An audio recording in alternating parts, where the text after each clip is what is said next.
खामोश वाकयात में नए आने वाले दोस्तों से गुजारिश है कि चैनल को ज़रूर सब्सक्राइब कर दें और बेल आइकन पर ज़रूर क्लिक करें ताकि हर नई आने वाली वीडियो का नोटिफिकेशन आपको बर वक्त मिल सके। तो चलते हैं आज के एपिसोड की जानिब। रेहान रिफत को मार्केट के उस हिस्से में ले आया था जहां खवातीन की ज़रूरत की चीज़ें थी। रिफत खामोश सी चीज़ें लेने लगी। वो दूर ही चीज़ों के लिए आई थी मगर अब काफ़ी कुछ ले रही थी। एक जगह वो मेकअप की दुकान पे रुक गई। अपने लिए कोई लोशन और लिपस्टिक लेने लगी। रेहान उसके साथ खड़ा हो गया।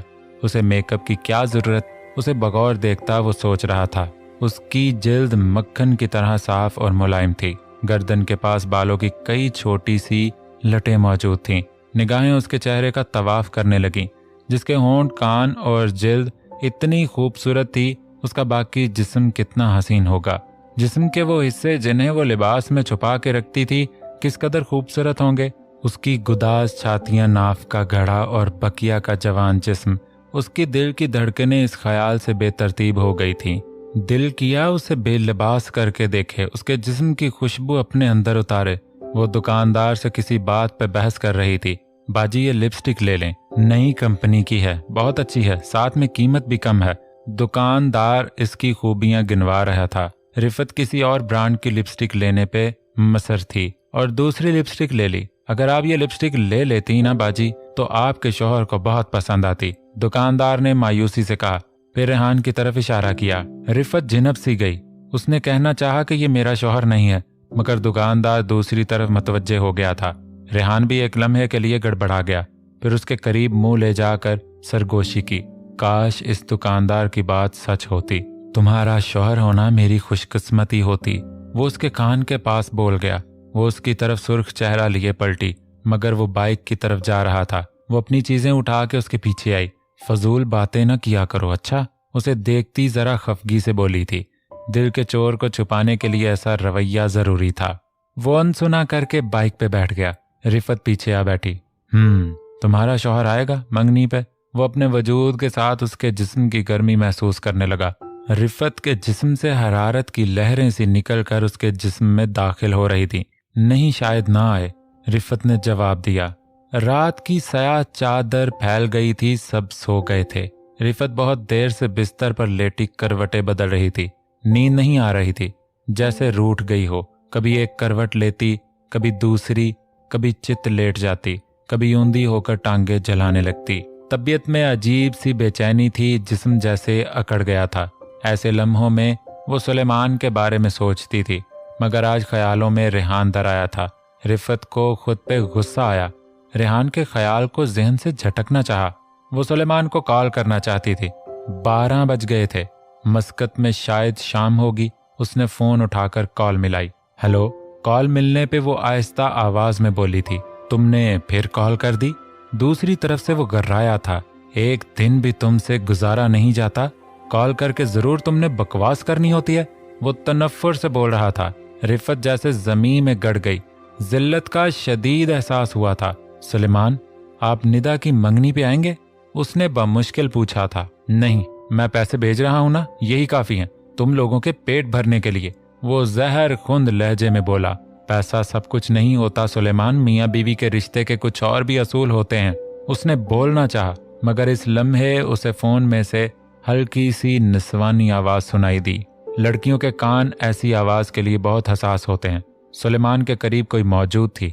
उसका दिल डूब के उभरा। सुलेमान ने डपट कर किसी को चुप रहने का कहा था, फिर कॉल काट दी। रिफत फोन हाथ में लिए लेटी रह गई। उसके साथ कौन थी वहां? दिलो दिमाग में वहमों के झकड़ से चल रहे थे। वो बेकुल सी हुई नींद का सवाल ही पैदा नहीं होता था। उसका दम घुटने लगा रूम के अंदर। चप्पल पैरों में अड़स कर वो बाहर आ गई। वो रेलिंग की तरफ बढ़ी, फिर सीढ़ियां चढ़कर ऊपर आ गई। सुलेमान से नफरत महसूस हो रही थी। छत पे आकर हल्की हवा का झोंका उसके चेहरे से टकराया था। वो दीवार के पास आके खड़ी हो गई। दिल बुझा हुआ था। इस लम्हे वो चौंक गई। दूसरे घर की छत जो के पास ही थी, उसे एक जुगनू सा चमकता हुआ नजर आया था। किसी ने शायद सिगरेट जलाया था। ये रेहान था जो दूसरे घर की छत पे था। वो दोनों कुछ ही फासले से अपनी अपनी छतों पे आमने सामने थे। रिफत, रेहान बोला, फिर सिगरेट बुझा दी। उसे इस वक्त छत पे देख के हैरत सी हुई थी। उसने आहिस्ता से अपनी दीवार के ऊपर पांव रखा, दूसरा पांव रिफत की घर की दीवार पे रखा, फिर आहिस्तगी से उनकी छत पे उतर गया। उसे अपने सामने देखने लगा।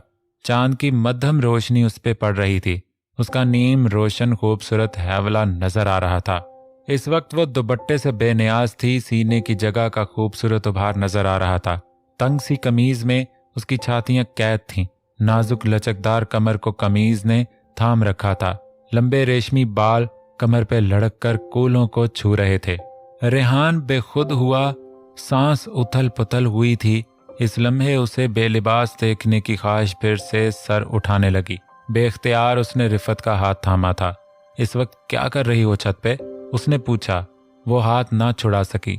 जिस्म पे चियूंटियां सी रेंगने लगी थी। नींद नहीं आ रही थी तो ऊपर आ गई। वो बोली, नींद क्यों नहीं आ रही थी? वो उसकी मखरूती उंगलियों से खेलने लगा। नींद तो मुझे भी नहीं आ रही थी, मैं तुम्हें याद कर रहा था, वो सरगोशी में बोला। फिर उसके करीब हुआ। रिफत की पुश्त दीवार से जा लगी।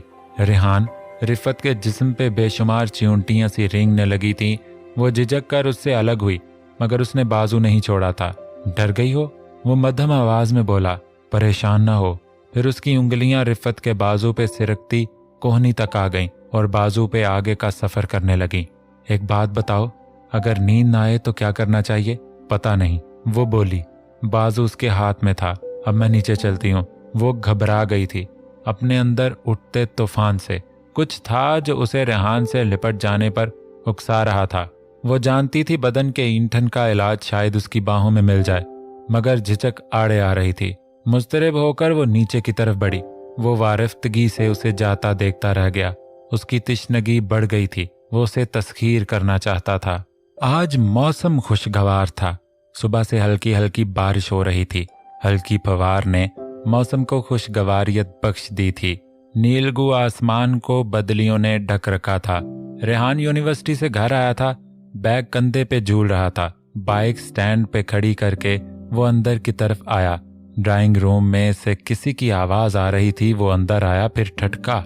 रिफत अम्मी के साथ बैठी हुई थी। उसे देख के पलकें उठाई, फिर झुका दी। रेहान ने सलाम किया था।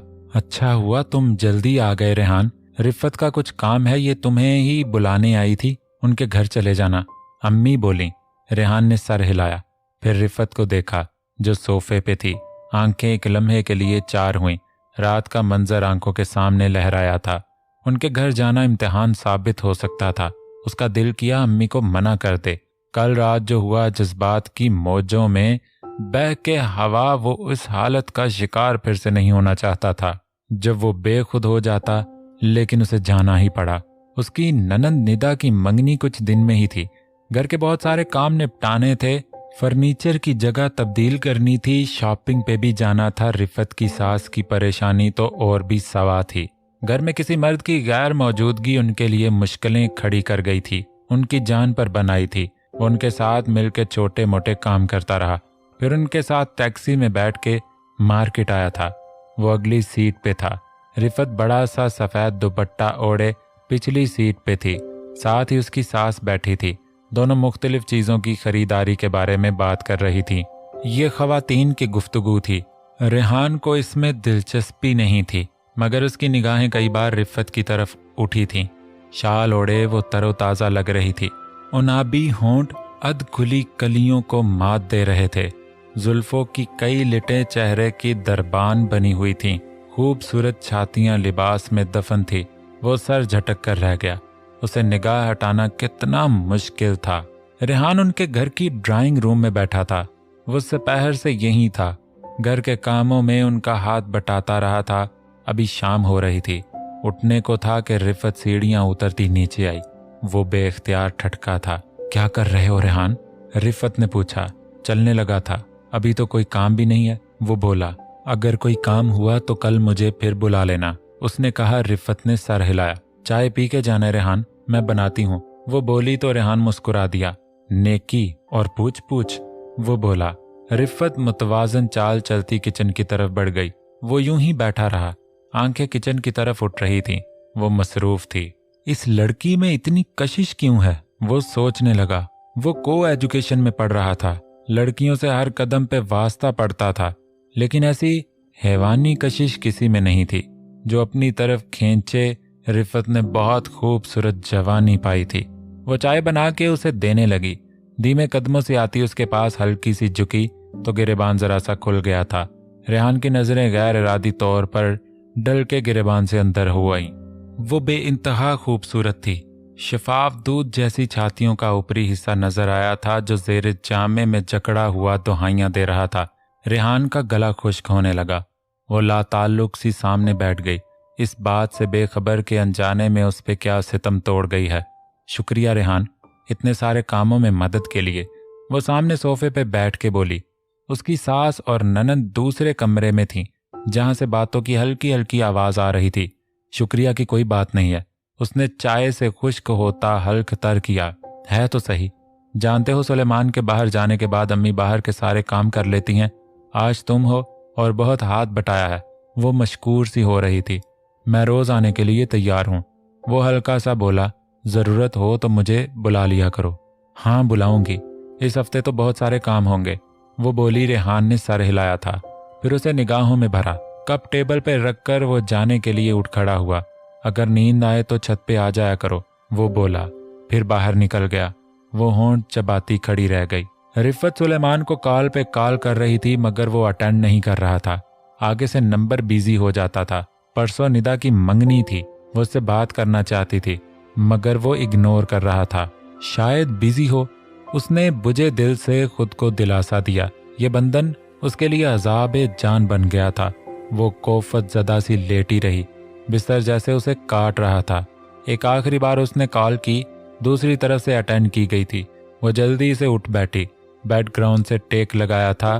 कौन सा कीड़ा काट रहा है तुम्हें इस वक्त, जो तुम फिर कॉल करने लग गई हो? सुलेमान की आवाज आई थी। तुम्हें चैन नहीं है क्या? उसकी आवाज जहर में बुझी हुई थी। सुलेमान, परसों निदा की मंगनी है। तो वो फिनकारा। तो अगर आप आ जाते तो बहुत अच्छा होता। वो बोली, मैं कितनी दफा ये बकवास कर चुका हूं, मैं नहीं आ सकता। जक नहीं मार रहा इधर।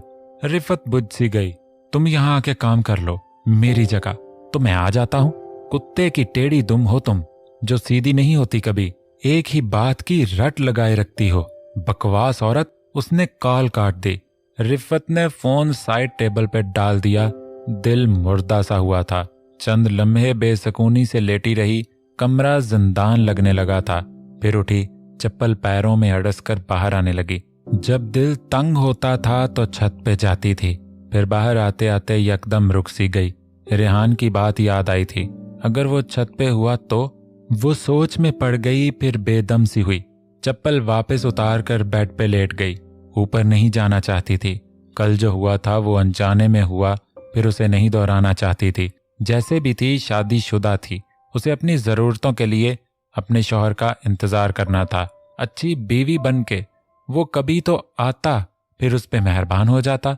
वो होंठ काटती, खुद पे जब्त करती, बिस्तर पे लेट गई। एक तकिया सीने से लगा लिया था। होंठों को दांतों से चबाती वो रेहान के ख्याल को झटकने की कोशिश करने लगी। कमरे में नाइट बल्ब की धीमी नीलगू रोशनी फैली हुई थी। बेड पे लेटी रिफत का हैवला नजर आ रहा था। बाहर रात लम्हा लम्हा करके सिरक रही थी।